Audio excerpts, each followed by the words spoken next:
Abay, buksan mong pintuan, Kendra, at may kumakatok. Ano bang nangyayari sa'yo, ha? Batang ito tila ba na matanda na?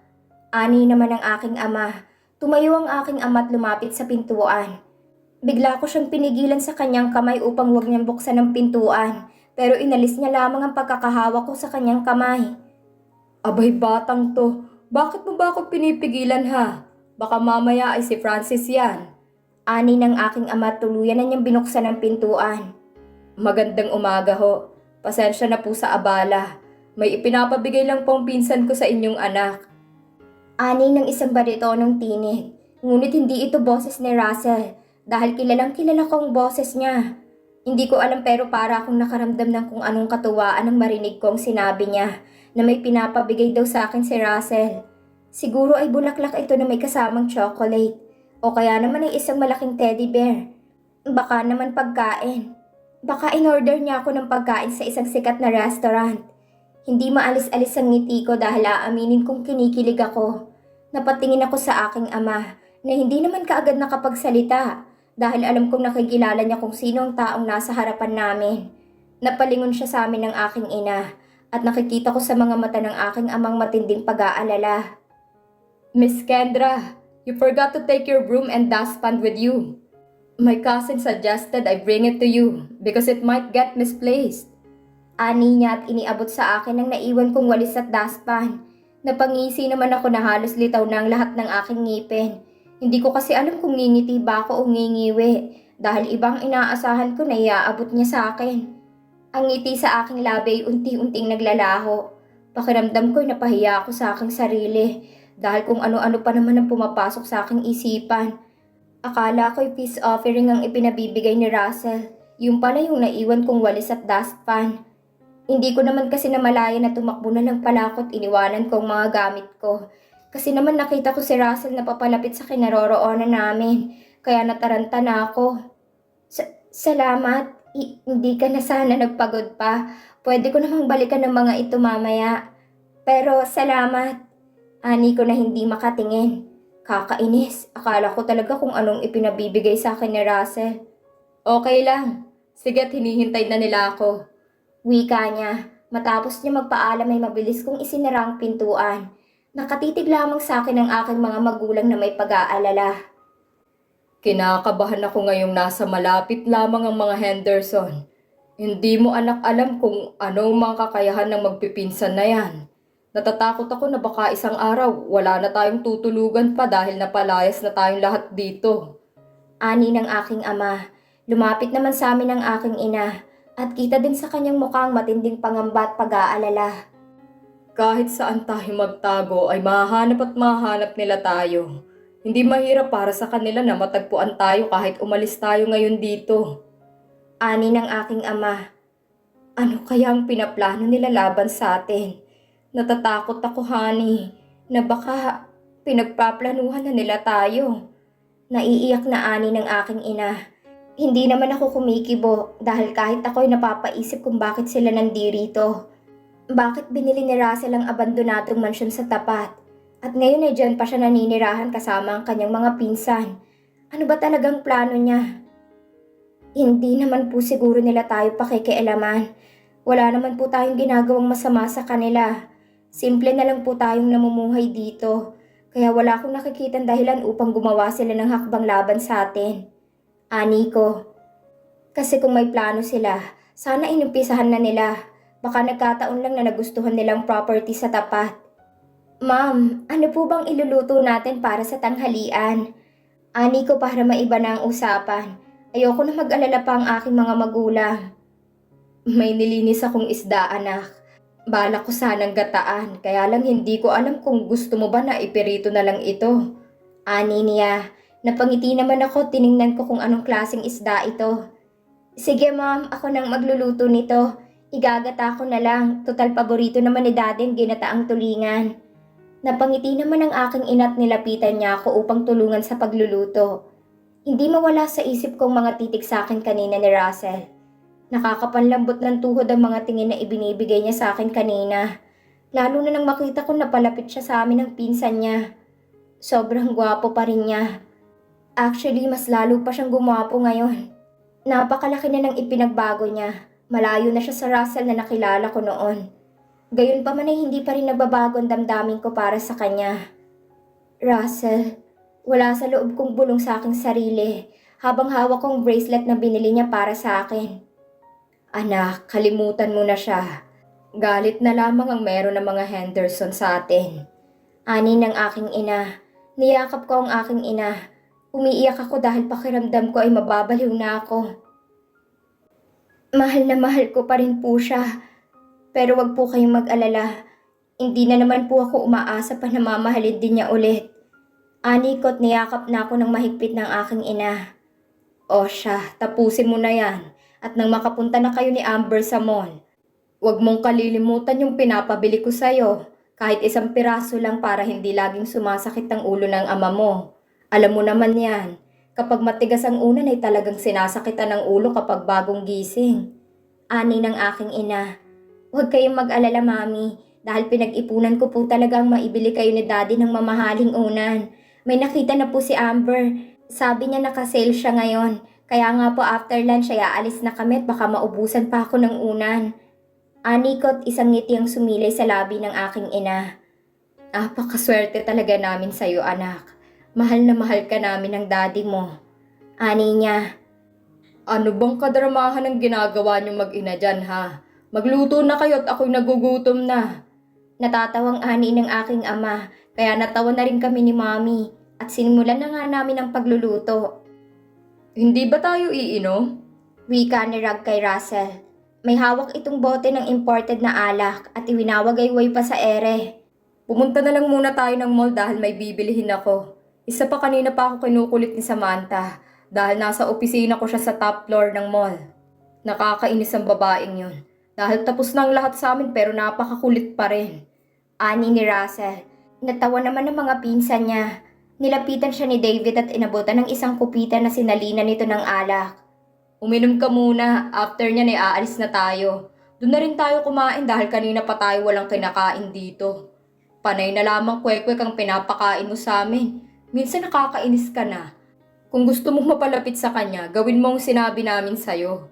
Pagtrabahuhin mo siya dito sa loob ng iyong bakuran. Wala naman siyang trabaho kaya kapag inalok namin niya na maging tagalinis, siguradong tatanggapin niya. Wika ni David sa pinsan niya. Natahimik naman si Russell at napatingin kay Jefferson nang magsasalita ito. Isama mo na rin yung masungit niyang kaibigan. Maganda sana pero sobrang sungit. Wika ni Jefferson. Nagtawanan naman ang mga pinsan niya at tinapik pa siya ni Braxton sa kanyang ulo na ikinainis nito. Hinawi niya ang kamay nito at inayos niyang nagulo niyang buhok. Cute naman talaga yung babaeng yun. Suplada lang. Sobrang sungit. Pag-uulit na ani ni Jefferson. Mukha namang boyfriend niya na yung lalaking nagtitinda ng kwek-kwek, yung Francis na yun. Napapailing na lamang ng ulo si Russell at inisang tunggana niya ang kupitan niyang hawak. Pagkasaid niya ng laman nito ay ibinaba niya ito sa table at tumingin sa direksyon nila Kendra. Walang tao sa labas at may kainitan din naman dahil tirik na tirik ang araw. Humugot ng malalim na paghinga si Russell at nagsimulang lumakad papasok sa loob ng kabahayan. Sumunod na lamang sa kanyang mga pinsan niya, tuloy-tuloy na silang bumaba ng unang palapag. Let's go at nagugutom na ako. Wika nito sa mga pinsan niya. Isa-isa na silang lumulan sa mga sports car nila. Nang makita ng guard ang pag-usad isa-isa ng mga sports car ay mabilis niyang pinindot ang button at unti-unti nang bumukas ang mataas at malapad na gate. Para silang nasa isang drag racing na nag-uunahan sa pagmamaneho. Karamihan ng mga nalalagpasan nilang sasakyan ay may paghangang nararamdaman sa tuwing natatanong nilang nagagandahang mga sasakyan. Hindi naman nagtagal ay nakarating rin sila sa mall na pag-aari ni Russell. Habang naglalakad sila at masayang nagtatawanan, ay nakarinig sila ng ingay na nanggagaling sa mga taong nagkukumpulan sa hindi kalayuan. Napakunot si Russell nang makilala niya ang boses ng ex-girlfriend niya na si Samantha. Galit na galit ito sa kung sino man ang kaharap nito. Mabilis naman nilang nilapitan ang mga taong nagkukumpulan at nagulat sila dahil tumambad sa kanila si Kendra na humihingi ng pasensya kay Samantha. Galit na galit si Samantha na dinuduro pa ang pagmumukha ni Kendra. Nilapitan naman agad ni Darwin upang patigilin sa pag-aiskandalo ito. Tama na yan, Samantha. Nakakahiya sa mga taong nanonood. Ani ni Darwin sa kanya. Ang tanga-tanga ng babaeng yan. Palibhasa wala naman niyang alam kung hindi lang diin si Russell. Hindi ba't silang mga taong nang maliit at nang alipusta sa boyfriend ko? Ang kapal ng pagmumukha nila na tumungtong sa building na to na pag-aari ng isang Russell Henderson. Galit na sabi ni Samantha, sabay taas ng kanyang isang kilay at sinabayan pa niya ng pag-smirk niya. I'm sorry, hindi ko naman talaga sinasadya ang nangyari. Sorry. Napatingin si Russell kay Kendra nang humihingi ito ng paumanhin kay Samantha. Gusto niya itong lapitan, ngunit hindi naman ito magawa. Hindi na naman kayo ni Russell. Nakipag-break na siya sa'yo matagal na. Tumigil ka na nga ng kakahabol kay Russell. Inis na ani naman ni Darwin. Bigla naman nag-angat ng mukha si Kendra at napatingin sa dalawang taong nasa harapan niya. Ngunit binawi din niya agad nang masama siyang tiningnan ni Samantha. Magkakaayos din kami. Maigsi niyang sagot. Napatawa naman ng pagak si Russell kaya lahat ay napalingon sa kanya. Bakit ka ba nagsusorry sa kanya ha? Siya naman talaga ang bumundol sa'yo. Nasaan bang CCTV dito para makita nila na sinadya naman talaga ng babae niya ng ginawa niya sa'yo? Ikaw pa nga ang binuhusan niya ng iced tea. Wika ni Amber sa kaibigan niya. Kaya biglang napalapit si Russell sa kanila at pumagitna sa dalawang dalaga. Napaangat ng mukha si Kendra nang makita niya ang dalawang paa na nakatayo sa harapan niya. Nakaharap sa kanya si Russell at sinusuri ang basa niyang damit. Mabilis naman niyang hinubad ang suot niyang coat at agad na isinuot kay Kendra. Cover yourself. Ako na ang bahala kay Samantha. Bulong niya dito. Hindi malaman ni Kendra kung ngingiti ba siya o hindi. Hinarap naman ni Russell si Samantha at madiin niya itong hinablot sa braso. Umuwi ka na, Samantha. Mag-uusap tayo dahil hindi ko mapapalagpas ang ginawa mong ito. Galit na ani ni Russell. Bakit ka nagagalit sa akin? Siya naman talaga ang may kasalanan kaya siya nabasa. Ang tanga-tanga naman kasi niya. Dahil naglalakad ako bigla niya akong binangga. Kung saan-saan kasi siya nakatingin dahil hinahanap ka niya. Ang kapal ng mukha, hindi ba? Galit na ani ni Samantha. Kaya mas lalong humigpit ang pagkakahawak ng kamay ni Russell sa kanyang braso. Napalunok si Samantha nang makita niya ang galit sa mga mata ni Russell. Kaya padabog niya itong tinalikuran. Hindi ko naman alam na pag-aari pala niyo ang mall na ito. Pasensya na kung nakaabala kami sa inyo. Hindi na mauulit. Ani ni Kendra. Nakatitig lamang si Russell sa nakayukong si Kendra. Hindi siya nagsasalita ng kahit na ano. Bigla na lamang humikbi si Kendra. Kaya tila ba na estatwa si Russell. At hindi malaman ang gagawin. Mabilis namang pinahid ng dalaga ang mga luhang lumanda sa kanyang muka. At narinig pa ni Russell ang pagbuntong hininga nito.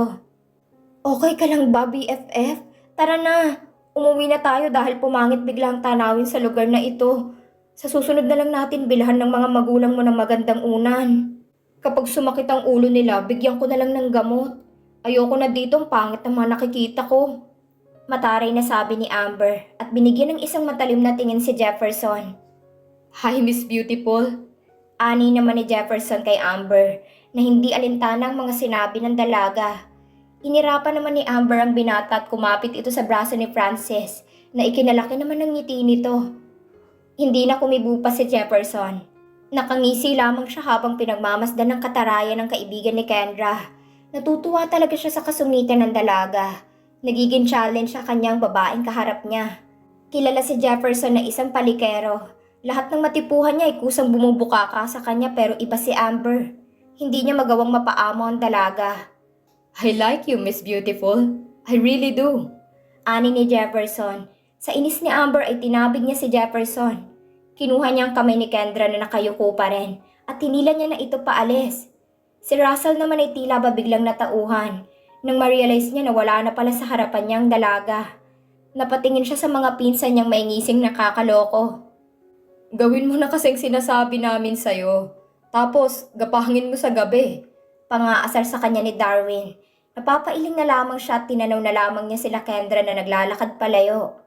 Kapag lumingon ka, akin ka. Ani ni Jefferson. Bigla namang lumingon si Amber sa kanila.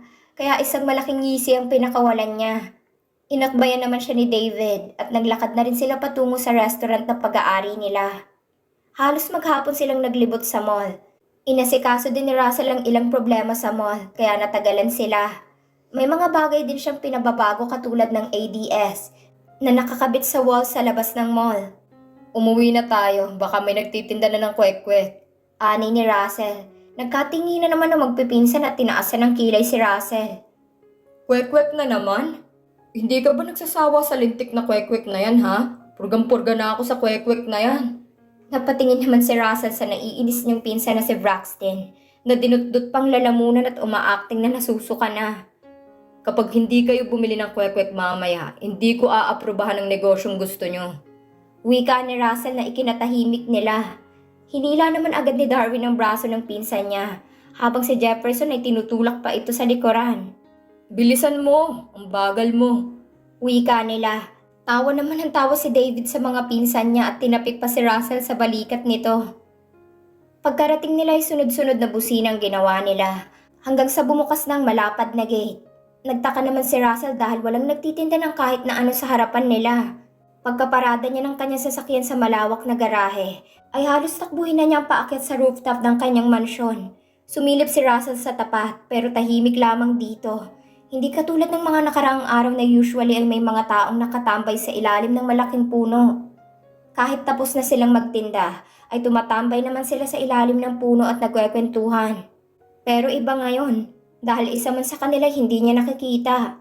Tahimik lamang at sarado ang mga pintuan ng kanilang mga tinutuluyang apartment. Mukhang wala yata silang lahat dyan.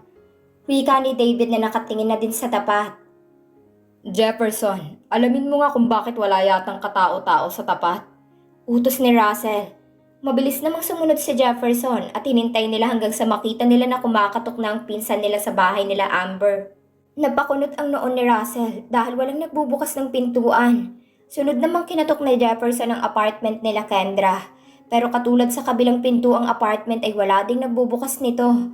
May isang lumapit kay Jefferson at doon nalaman ni Jefferson kung bakit wala ang mga hinahanap nila.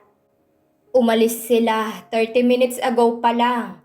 Ang balita dito ay pupunta sila ng Batangas. Maliligo sa dagat at 2 araw yata sila doon. Dahil kaarawan ni Arman. Doon sila magse-celebrate. Ani ng matandang babae kay Jefferson. Mabilis namang nakabalik si Jefferson sa loob ng mansyon at ibinalita nitong nalaman niya kay Russell. Mag-impake kayo at maliligo tayo sa beach. Wika ni Russell. Malakas na tawa na naman ang namumutawi sa mga pinsan niya na hindi niya napinansin pa. Inutos niya kay David na alamin kung saang beach sa Batangas sila maliligo upang makasunod agad sila sa mga ito.